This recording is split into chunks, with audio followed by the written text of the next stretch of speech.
Hello दोस्तों। तो आज हम ये प्रॉब्लम देखेंगे। प्रॉब्लम का नाम है हेलमेट्स इन नाइट लाइट। ठीक है। तो इस प्रॉब्लम में क्या दिया हुआ है हमें एज एन इनपुट और हमें क्या आउटपुट करना है, इन दोनों चीज़ों को अभी हम वन नोट पे समझ लेंगे। और प्रॉब्लम का लिंक हम तुम्हें डिस्क्रिप्शन में दे देंगे। तुम वहां से प्रॉब्लम तक पहुंच सकते हो। तो आओ चलते हैं वन नोट पर और समझते हैं इस प्रॉब्लम को। तो सबसे पहले हम प्रॉब्लम के स्टेटमेंट को क्लियर करेंगे गाइस। तो इस प्रॉब्लम में हमें कहानी बताया गया है। ठीक है, बहुत सारा कहानी दिया हुआ है। तो देखो मैं तुम्हें बताता हूँ। तो बेसिकली इसमें एक विलेज है, ठीक है, जिसमें कि एन रेसिडेंट्स हैं। ठीक है, एक विलेज है जिसमें कि एन रेसिडेंट्स हैं। अब उस विलेज का एक चीफ है। ठीक है, उस विलेज का एक चीफ है जिसका कि नाम इन्होंने पाक चैनक नाम दिया है। हो सकता है मैं प्रोनाउंसिएशन गलत कर रहा हूँ, बट तुम समझना। ठीक है। तो पाक चेनेक करके चीफ है इस विलेज का। ठीक है। तो इस पाक चेनेक को क्या करना है ना, इसे कुछ अनाउंसमेंट करना है विलेज में। और ये चाहता है कि वो अनाउंसमेंट इन एन रेसिडेंट्स तक पहुंच जाए, यानी कि सारे के सारे एन रेसिडेंट्स को वो अनाउंसमेंट मिले। ठीक है। तो ये क्या कर सकता है कि ये या तो चाहे, ये अगर चाहे तो डायरेक्टली एक वन या वन से ज्यादा रेसिडेंट्स को अनाउंसमेंट डायरेक्टली दे सकता है। ठीक है, at a cost of P. ठीक है, at a cost of P for each resident. कहने का मतलब ये है कि पाक चैनक जो कि चीफ है विलेज का, वो अनाउंसमेंट डायरेक्टली दे सकता है वन या वन से ज्यादा रेसिडेंट्स को at a cost of P for each resident. ठीक है, इतना चीजें हमें समझ में आ गया। अब क्या है, अब हमें एन एलिमेंट्स का दो एरे दे रखा है। ठीक है, तो A1, A2, A3, AI। ठीक है, एंड सो ऑन AN। ठीक है, ये लेट सपोज करो ये सबसे पहला एरे है। ठीक है, दूसरा एरे हमें दे रखा है बी एरे। ठीक है, B1, B2, B3, so on BI, so on BN। ठीक है, अब इनका क्या मतलब है जरा समझते हैं हम। तो लेट सपोज करो कि ये वो आईएथ रेसिडेंट है। ठीक है, ये आईएथ रेसिडेंट है जिसको कि अनाउंसमेंट मिल चुका है। ठीक है, तो अगर आईएथ रेसिडेंट को अनाउंसमेंट मिल चुका है तो ये क्या कर सकता है ना, ये एटमोस्ट एआई अदर रेसिडेंट्स को अनाउंसमेंट सुना सकता है at a cost of BI for each resident. कहने का मतलब ये है कि ये दोनों एरे का क्या मतलब है कि कोई भी पर्टिकुलर आईएथ रेसिडेंट जो भी रहेगा, ठीक है, अगर उसको अनाउंसमेंट अगर पता चल गया है तो वो एटमोस्ट एआई रेसिडेंट्स को वो अनाउंसमेंट सुना सकता है at a cost of BI for each resident. ठीक है, तो इन दोनों एरे का ये मतलब है। तो हमें आउटपुट क्या करना है, हमें आउटपुट करना है मिनिमम कॉस्ट जिसमें कि सारे के सारे एन रेसिडेंट्स तक अनाउंसमेंट पहुंच जाए। ये हमें एज एन आउटपुट देना है। ठीक है, तो यही था हमारा प्रॉब्लम का स्टेटमेंट। तो आओ एक एग्जांपल से प्रॉब्लम के स्टेटमेंट को अच्छे तरीके से क्लियर कर लेते हैं। ठीक है, तो हम यही वाला एग्जांपल लेंगे जो हमारा यहाँ दिया हुआ है प्रॉब्लम में, 632321113। ठीक है, तो इसे हम लिख लेते हैं, 632321113। ठीक है, और हमारा ये क्या दिया हुआ है, नेक्स्ट एरे 432636। ठीक है, 432636। अब देखो मैं बताता हूँ। तो ये हमारा क्या है, ये हमारा एन का वैल्यू है, यानी कि 6 रेसिडेंट्स हैं हमारे पास, हमारे विलेज में। ठीक है, और ये क्या है, ये हमारा पी का वैल्यू है, यानी कि पाक चैनक जो कि चीफ है उस विलेज का, उसको कितना कॉस्ट लगेगा किसी भी एक रेसिडेंट को अगर वो अनाउंसमेंट सुनाए तो वो है पी। ठीक है, और ये हमारा ए एरे है। ए एरे का मतलब ये है कि अगर कोई भी आईएथ रेसिडेंट, कोई भी रेसिडेंट को अगर पता चल गया अनाउंसमेंट, तो वो फर्दर एआई जो भी एक ए एरे में जो भी उसके कॉरस्पॉन्डिंग उस रेसिडेंट के कॉरस्पॉन्डिंग वैल्यू है, उतने अदर रेसिडेंट को वो एटमोस्ट अनाउंसमेंट सुना सकता है। ठीक है, एट अ कॉस्ट ऑफ, तो ये बी वाला एरे क्या है, हमारा कॉस्ट है, यानी कि इतना कॉस्ट लेगा वो फॉर ईच रेसिडेंट। ठीक है, ये हमें दिया हुआ है। तो आई होप कि तुम्हें यहाँ इनपुट तो अच्छे तरीके से समझ में आ गया होगा। अब देखो यहाँ पे प्रॉब्लम के स्टेटमेंट में ही एक्सप्लेनेशन है इस वाले इनपुट के लिए कि आउटपुट कैसे निकलेगा। तो कैसे उन्होंने निकाला है, थर्ड, फिफ्थ और सिक्स्थ, इन तीनों रेसिडेंट को पार्क चैनक डायरेक्टली अनाउंसमेंट सुना देगा। ठीक है, तो यानी कि थर्ड वाले को जब तो इन तीनों को अगर सुना रहा है तो कॉस्ट कितना लगेगा, तो पार्क चैनक जब अनाउंसमेंट डायरेक्टली सुनाता है तो कॉस्ट लगता है पी के बराबर। तो यानी कि 3 कॉस्ट लगेगा, और ये कितने लोगों को सुना रहा है, तो थर्ड, फिफ्थ और सिक्स्थ, यानी कि टोटल 3 लोगों को सुना रहा है। ठीक है, तो टोटल कॉस्ट तो ऐसे मेरा 9 हो गया। ठीक है, ठीक है। अब देखो क्या है, अब ये जो थर्ड वाला रेसिडेंट है इसको अनाउंसमेंट मिल चुका है, तो ये फर्दर कितने लोगों को अनाउंसमेंट सुना सकता है, तो एटमोस्ट एआई लोगों को, यानी कि 2 लोगों को ये फर्दर सुना सकता है अनाउंसमेंट। तो ये क्या करेगा, ये फर्स्ट और सेकंड रेसिडेंट को जा करके अनाउंसमेंट सुना देगा। तो कितना कॉस्ट लगेगा, तो ये जब अनाउंसमेंट सुनाता है तो हर एक रेसिडेंट को सुनाने का कॉस्ट ये 2 रुपया लेता है। ठीक है, लेट सपोज करो मैं कह रहा हूँ 2 रुपया। ठीक है, तो 2 इसका कॉस्ट है, और ये टोटल कितने लोगों को सुना रहा है, तो फर्स्ट और सेकंड रेसिडेंट, यानी कि 2 रेसिडेंट को सुना रहा है, 2 कॉस्ट लग रहा है, तो टोटल 4 तो मेरा यहाँ बन गया। ठीक है, ठीक है। अब देखो क्या होगा, अब ये जो सेकंड वाला रेसिडेंट है ना, ये सेकंड वाले रेसिडेंट को भी अनाउंसमेंट पता चल गया। अब ये क्या करेगा, ये रेसिडेंट एटमोस्ट 3 रेसिडेंट को सुना सकता है अनाउंसमेंट, लेकिन अब मेरा कितना रेसिडेंट बच रहा है जिसको कि अनाउंसमेंट नहीं पता है, तो केवल एक, ये फोर्थ वाला। तो ये क्या करेगा, सेकंड वाला रेसिडेंट फोर्थ वाले रेसिडेंट को अनाउंसमेंट सुना देगा, और कॉस्ट कितना लगेगा, तो 3। ठीक है, तो यानी कि एक रेसिडेंट को सुनाएगा और कॉस्ट 3 है, तो यानी कि 3 हो गया मेरा टोटल कॉस्ट। ठीक है, तो अब अगर हम टोटल कॉस्ट निकाले जिसमें कि सारे के सारे एन रेसिडेंट्स को अनाउंसमेंट पता चल जाए, तो कितना लगेगा, तो 9 + 4 + 3, यानी कि 16। तो इस वाले इनपुट के लिए मेरा आउटपुट क्या आएगा, 16 आएगा। ठीक है, तो यहाँ तुम चेक भी कर सकते हो। ठीक है, आउटपुट हमारा क्या है, आउटपुट हमारा 16 है। ठीक है, तो यही है गाइस प्रॉब्लम का स्टेटमेंट। अब मुझे उम्मीद है कि तुम्हें प्रॉब्लम का स्टेटमेंट तो अच्छे तरीके से क्लियर हो गया होगा। तो अब हम मूव करते हैं अपने लॉजिक वाले पार्ट पे। ठीक है, अब हम मूव करते हैं अपने लॉजिक वाले पार्ट पे। तो मैं यहाँ पेन चेंज कर लेता हूँ पहले। ठीक है, तो ये है हमारा लॉजिक वाला पार्ट। अब जरा एक चीज समझो। ठीक है, कि जो भी हमारा एन रेसिडेंट्स है, ठीक है, जो भी हमारा एन रेसिडेंट्स है, इनिशियली किसी को भी अनाउंसमेंट के बारे में पता नहीं होगा।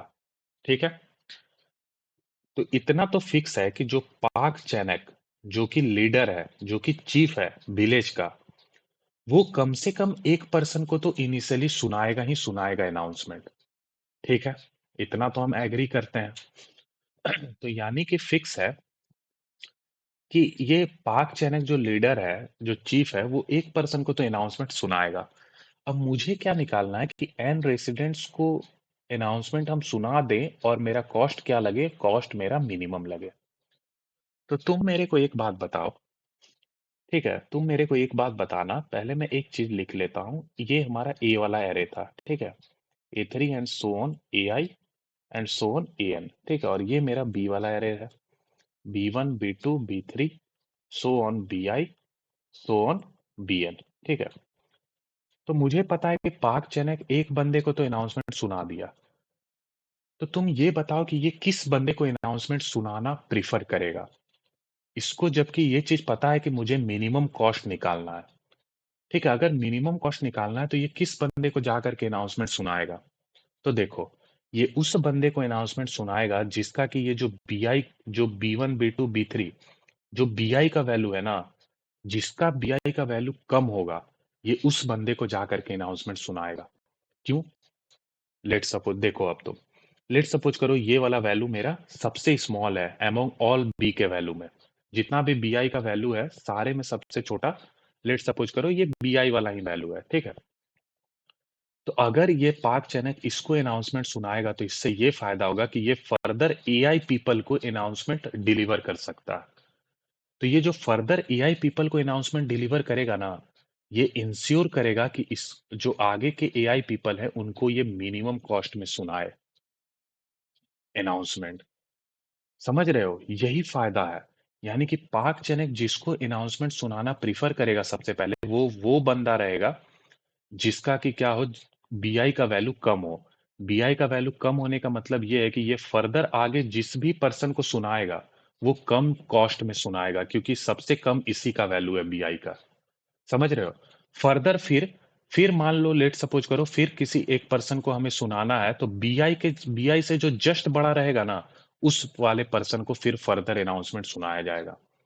तो मुझे एक चीज तो क्लियर हो गया कि मैं क्या करूंगा ना, मैं एक वेक्टर ऑफ पेयर करके एरे बना लूंगा। ठीक है? वेक्टर ऑफ पेयर करके मैं एक एरे बना लूंगा जिसमें कि पेयर में क्या क्या वैल्यू रहेगा। एक तो एक ए का वैल्यू रहेगा, एक बी का वैल्यू रहेगा। यानी कि मेरा पेयर ऐसे बनेगा, A1 B1 A2 B2, इस तरह करते हुए हमारा पेयर बनेगा। और मैं क्या करूंगा, इस पेयर को सॉर्ट कर दूंगा on the basis of B, यानी कि बी की वैल्यू के बेसिस पे सॉर्ट कर दूंगा। इसका मतलब ये है इसका मतलब ये है कि मेरा जो बी आई रहेगा ना, वो क्या रहेगा, जो मेरा बी आई रहेगा वो छोटा रहेगा BI+1 से, एंड सो ऑन। इस तरह का हमारा रिलेशनशिप बनेगा सॉर्टिंग करने के बाद। ठीक है? Less than equal to. ठीक है?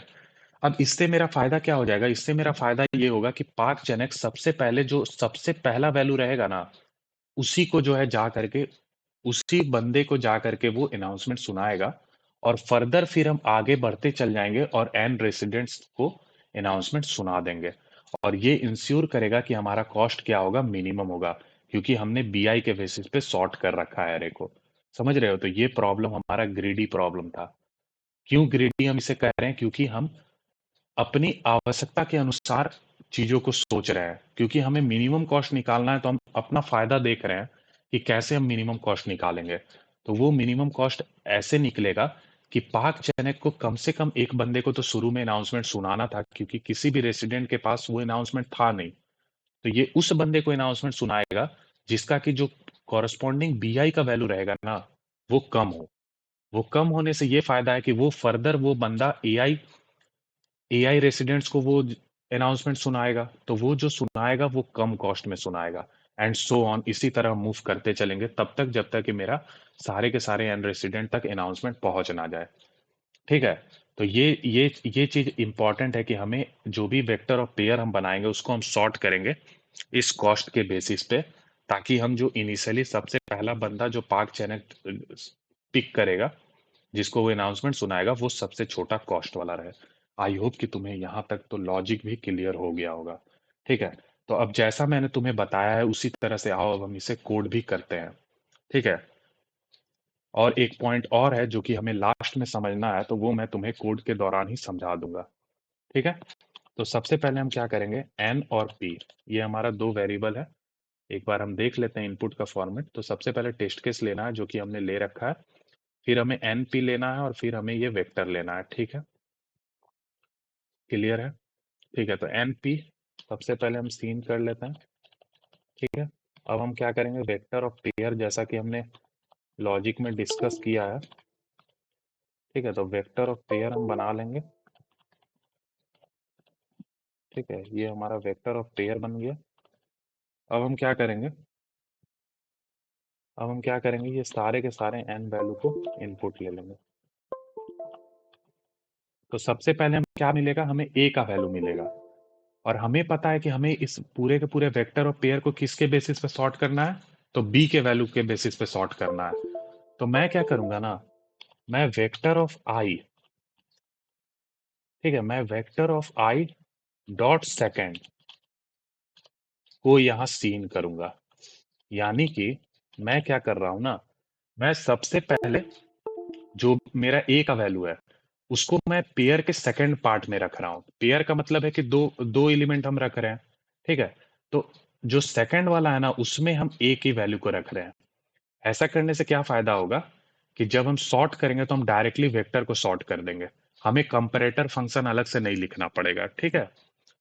तो इस तरह से हमने ए के वैल्यू को सीन कर लिया। अब हम क्या करेंगे, अब हम लूप लगाएंगे। ठीक है? और सीन करेंगे अपने फर्स्ट पार्ट को पेयर का। ठीक है, wake of I dot first. ठीक है, और ये फर्स्ट में मेरा क्या है, फर्स्ट में मेरा वो बी आई का वैल्यू रहेगा। ठीक है, अब जब बी आई का वैल्यू फर्स्ट में है तो अब हम डायरेक्टली यहाँ सॉर्ट कर सकते हैं। कैसे? Wake dot begin comma wake dot end. तो गाइस यहाँ पे देखो, यहाँ मैंने फर्स्ट और सेकंड इसलिए किया ताकि मुझे कंपैरेटर फंक्शन ना लिखना पड़े। जब हम सॉर्टिंग करते हैं तो अगर हम पेयर का सॉर्टिंग कर रहे हैं तो जो भी वैल्यू मेरा फर्स्ट में प्रेजेंट रहेगा उसी के बेसिस पे ये सॉर्ट करेगा। ठीक है, तो मुझे सॉर्टिंग किस बेसिस पे चाहिए था, बी बी बी का जो भी वैल्यू है उसके बेसिस पे चाहिए था। तो बी वैल्यू मैं यहाँ सीन कर रहा हूँ, इसी कारण मैंने इसे फर्स्ट में रखा पेयर का। ठीक है, और सेकंड में मैंने ए की वैल्यू को रखा। तो आई होप तुम ये चीज तो समझ गए होगे। अब देखो, अब मेरा कॉस्ट क्या होगा, मेरा कॉस्ट इनिशियली पी के बराबर होगा, क्योंकि पार्क चैनक को कम से कम एक बंदे को तो अनाउंसमेंट सुनाना ही होगा। ठीक है, उसके अलावा कोई उपाय है नहीं। तो पार्क चैनक अगर एक बंदे को अनाउंसमेंट जाके सुनाता है तो कॉस्ट उसका कितना लगेगा, पी लगेगा। और मेरा अभी कितने पर्सन को, कितने रेसिडेंट्स को अनाउंसमेंट मिल चुका है, तो एक रेसिडेंट को, क्योंकि पार्क चैनक ने एक रेसिडेंट को अनाउंसमेंट दे रखा है। ठीक है, अब मैं क्या करूंगा ना, मैं अब इस वेक्टर ऑफ पेयर पे चलूंगा। ठीक है, तो ऑटो आई वेक। ठीक है, तो ये पेयर है, आई क्या है, आई हमारा पेयर है। तो मैं दोनों वैल्यू को यहाँ निकाल लेता हूँ। फर्स्ट में हमारा एफ एफ में फर्स्ट वाला वैल्यू आ गया, और सेकंड में हमारा क्या आ जाएगा, आई डॉट सेकंड। ठीक है, अब देखो तुम, अब जो हमारा लॉजिक है कि पार्क चैनक किस बंदे को सबसे पहले अनाउंसमेंट सुनाना चाहेगा, तो उस बंदे को जिसका की कॉस्ट क्या हो, जो जिसका की कॉस्ट कम हो, यानी कि जब वो आगे किसी पर्सन को बता रहा है तो वहां मिनिमम कॉस्ट हो उसका। तो ये जब मैंने इसे सॉर्ट कर दिया है इस वाले वेक्टर और पेयर को, तो ये इंश्योर कर रहे हैं कि यहाँ पे जो हमें फर्स्ट का वैल्यू मिल रहा है ना, ये सबसे कम वाला वैल्यू मिलेगा। ठीक है, तो अब हम क्या करेंगे, अब जो हमारा कॉस्ट है, कॉस्ट में प्लस इक्वल टू करेंगे। अब जरा देखो कि ये जो बंदा, ये कितने लोगों को अनाउंसमेंट सुना सकता है, तो ये सुना सकता है एस लोगों को अनाउंसमेंट, क्योंकि एस एस में जो वैल्यू है वो कौन सा वैल्यू है, ए का वैल्यू है। जो अभी हमने लॉजिक में देखा ना, ए का वैल्यू, वो हमने सेकंड में स्टोर कर रखा है। और ए क्या बताता था, ए वाला एरे हमें बताता था कि वो एटमोस्ट कितने पर्सन को शेयर कर सकता है। ठीक है, तो अब हम कॉस्ट में क्या ऐड करेंगे, हमें पता है कि ये बंदा एटमोस्ट कितने पर्सन को शेयर कर सकता है, तो ये बंदा शेयर कर सकता है एस पर्सन को अनाउंसमेंट। ठीक है, लेकिन हमें ये भी चेक करना होगा कि कितना बंदा अभी बचा हुआ है जिसको कि अनाउंसमेंट नहीं मिला है। तो वो कितना है, एन माइनस रेसिडेंट्स, इतना बंदा जो है बचा हुआ है। तो यानी कि इन दोनों में जो मिनिमम होगा उतना ही लोगों को जो है अनाउंसमेंट सुनाया जाएगा, और उसका कॉस्ट कितना होगा, तो कॉस्ट हमारा इस फर्स्ट वाली वैल्यू में स्टोर्ड है। तो फर्स्ट इंटू दिस। ठीक है, फर्स्ट इंटू दिस, ये हमारा कॉस्ट हो जाएगा। ठीक है, ये हमारा कॉस्ट हो जाएगा। एक बार और मैं बताता हूँ यहाँ मैंने क्या किया। देखो, अब ये जो भी बंदा है, ठीक है, जो भी रेसिडेंट है, वो क्या कर सकता है, वो इतने लोगों को एटमोस्ट अनाउंसमेंट पहुंचा सकता है। और कॉस्ट कितना लेगा, कॉस्ट उसका एफ के बराबर रहेगा फॉर ईच रेसिडेंट। तो मुझे पता है कि ये एस लोगों को तो अनाउंसमेंट दे सकता है, लेकिन मुझे ये भी चेक करना होगा कितने लोग अभी बचे हुए हैं अनाउंसमेंट के लिए। तो वो कितने लोग बचे हुए होंगे हमारे अनाउंसमेंट के लिए, तो एन माइनस रेसिडेंट, एन हमारा टोटल रेसिडेंट हो गया। और ये रेसिडेंट वेरिएबल में हम काउंट कर रहे हैं कि अभी तक कितने लोगों तक अनाउंसमेंट पहुंच चुका है। तो एन माइनस रेसिडेंट से हमें पता चल जाएगा कितने लोग बचे हुए हैं। तो इन दोनों वैल्यू में जो मिनिमम होगा उतने ही लोगों को हम जो है अनाउंसमेंट देंगे। और कॉस्ट कितना लगेगा, एफ के बराबर लगेगा, तो टोटल कॉस्ट हो जाएगा F into minimum of this. ठीक है, अब हम क्या करेंगे, अब हम रेसिडेंट्स को भी जो है इंक्रीमेंट कर लेंगे। ठीक है, तो रेसिडेंट्स हमारा कितना हो जाएगा, तो जितना इसका वैल्यू रहेगा उतना, और उतना, उतने रेसिडेंट को हम इस स्टेप तक में पहुंचा पा रहे हैं अनाउंसमेंट। ठीक है, तो रेसिडेंट इंक्रीमेंट हो जाएगा इससे। ठीक है, और एट द एंड हम क्या करेंगे, सी आउट कर देंगे कॉस्ट की वैल्यू को। ठीक है, सी आउट कर देंगे कॉस्ट की वैल्यू को। अब जरा एक चीज इसमें समझना है। ठीक है, यहाँ पे एक चीज जो है हमारा इस वाले सॉल्यूशन में मिसिंग है, वो क्या है, मैं यहाँ लिखता हूँ। ठीक है, मैं यहाँ लिखता हूँ, अगर फर्स्ट का वैल्यू ग्रेटर हो जाए पी से तो ब्रेक कर जाओ, कोई मतलब नहीं रहेगा फिर आगे चेक करने का। इसका मतलब क्या है? देखो, मैं तुम्हें यहाँ वन नोट पे समझाता हूँ। तो क्या मैं बोल रहा हूँ, देखो, मेरा A1, A2, AI so on up to AN, ये था वैल्यू। एटमोस्ट उतने लोगों तक अनाउंसमेंट पहुंचाया जा सकता है। B1, B2 ये हमारा कॉस्ट था कि हर एक रेसिडेंट तक पहुंचाने का क्या कॉस्ट लगेगा। अब मैंने वहां कंडीशन क्या लिखा था कि अगर F ग्रेटर हो जा रहा है P से तो ब्रेक कर जाओ। ठीक है, अब F में क्या कौन सा वैल्यू स्टोर था, तो F में ये वैल्यू स्टोर है B की। ठीक है, B एरे का वैल्यू स्टोर रहेगा कोई भी पर्टिकुलर रेसिडेंट के लिए। लेट सपोज करो BI स्टोर्ड है। ठीक है, तो F अगर ग्रेटर देन P हो रहा है, इसका मतलब क्या है? इसका मतलब ये है, इसका मतलब ये है कि ये जो रेसिडेंट है वो क्या कर रहा है ना, वो जो भी कॉस्ट ले रहा है फर्दर अनाउंसमेंट को शेयर करने का, वो पी से ज्यादा है। पी क्या था? पी वो कॉस्ट है जो कि पाक चैनक ले रहा है किसी भी रेसिडेंट को अनाउंसमेंट शेयर करने में। तो तुम मेरे को ये बताओ, अगर कोई बंदा है, कोई रेसिडेंट है जो कि ज्यादा कॉस्ट ले रहा है पी की तुलना में, तो क्या हमें इसे लेने में फायदा है? नहीं है फायदा, क्योंकि मेरा मिनिमम कॉस्ट फिर निकलेगा ही नहीं। क्योंकि मुझे पता है कि मैं पी पी पी कॉस्ट लेकर के उस बंदे को अनाउंसमेंट सुना सकता हूँ। तो मैं पी से ज्यादा कॉस्ट क्यों दूं? क्योंकि मुझे तो मिनिमम कॉस्ट निकालना है ना। तो जैसे ही एफ का वैल्यू ग्रेटर हो जाए पी से तो तुम ब्रेक कर जाओ। अब ब्रेक करने का ये मतलब है कि आगे की किसी भी वैल्यू को चेक करने का जरूरत नहीं है। क्यों नहीं है जरूरत? क्योंकि मेरा जो ये बी वाला एरे है वो सॉर्टेड है। तो अगर किसी बी आई की वैल्यू ग्रेटर हो जा रही है पी से, तो ये श्योर है कि बी आई प्लस वन का भी वैल्यू ग्रेटर हो जाएगा पी से। क्योंकि मेरा क्या है, मेरा बी आई छोटा है बी आई प्लस वन से। ठीक है, ये सिंपल मैथ्स है, तुम तीनों को कंपेयर कर सकते हो। अगर बी आई मेरा ज्यादा है पी से और बी आई प्लस वन भी अगर ज्यादा है पी से, सॉरी, अगर B I greater than P है पी के, तो ये श्योर है कि बी आई प्लस वन भी ग्रेटर होगा पी से, क्योंकि बी आई छोटा है बी आई प्लस वन से। सॉर्टेड है मेरा एरे। तो जब जैसे ही condition F greater than P hit होगा, हम ब्रेक कर जाएंगे। अब ये एफ का वैल्यू कौन सा है, तो एफ का वैल्यू ये बी आई के बराबर है। ठीक है, क्योंकि एफ में हमने यही बी की वैल्यू को स्टोर कर रखा है। समझ रहे हो? तो यहां से हम ब्रेक कर जाएंगे, क्योंकि यहाँ पे मेरा कॉस्ट फिर ज्यादा लगेगा जैसे ही ये कंडीशन मिल जाएगा मुझे तो।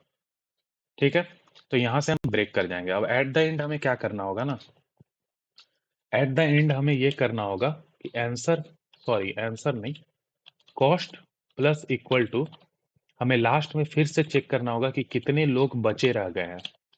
ठीक है, हो सकता है अगर ये ब्रेक वाला कंडीशन हिट कर गया तो हम एन रेसिडेंट तक नहीं पहुंच पाए होंगे, सारे के सारे रेसिडेंट को अनाउंसमेंट, सारे के सारे रेसिडेंट तक अनाउंसमेंट नहीं पहुंच पाया होगा। तो इन सब केस में क्या होगा कि एन माइनस रेसिडेंट, यानी कि इतने लोग बचे रह गए होंगे, तो उन सारे को हम कितने कॉस्ट में अनाउंसमेंट सुनाएंगे, तो पी कॉस्ट में। यानी कि पाक चैनक उनको डायरेक्टली अनाउंसमेंट सुना देगा। और हमें पता है कि पाक चैनक एक या एक से ज्यादा रेसिडेंट को डायरेक्टली सुना सकता है अनाउंसमेंट। तो ये गाइस अब फाइनल सॉल्यूशन हो गया। ठीक है, तो इसे एक बार अब हम रन करके चेक कर लेते हैं।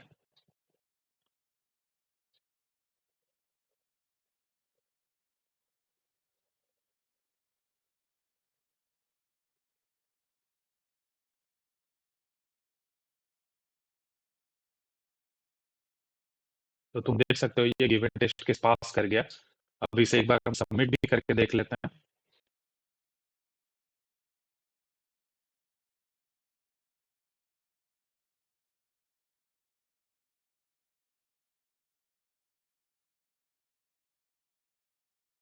तो ये गाइस तुम देख सकते हो हमने इसे लगाया है सबमिट में, ये अभी क्यू में है।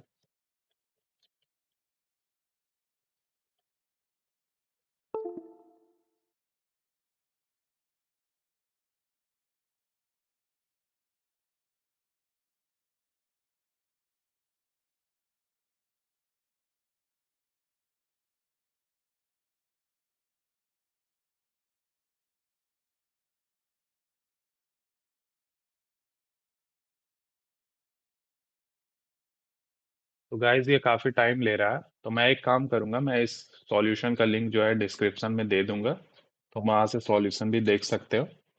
ठीक है, तो आओ चलते हैं और इसकी टाइम कॉम्प्लेक्सिटी और स्पेस कॉम्प्लेक्सिटी को देख लेते हैं। तो टाइम कॉम्प्लेक्सिटी अगर तुम देखोगे तो यहाँ हमने सॉर्टिंग कर रखा है, तो n log n हमारा टाइम कॉम्प्लेक्सिटी लगेगा। और स्पेस कॉम्प्लेक्सिटी देखोगे तो ये n साइज का हमारा वेक्टर है, ठीक है।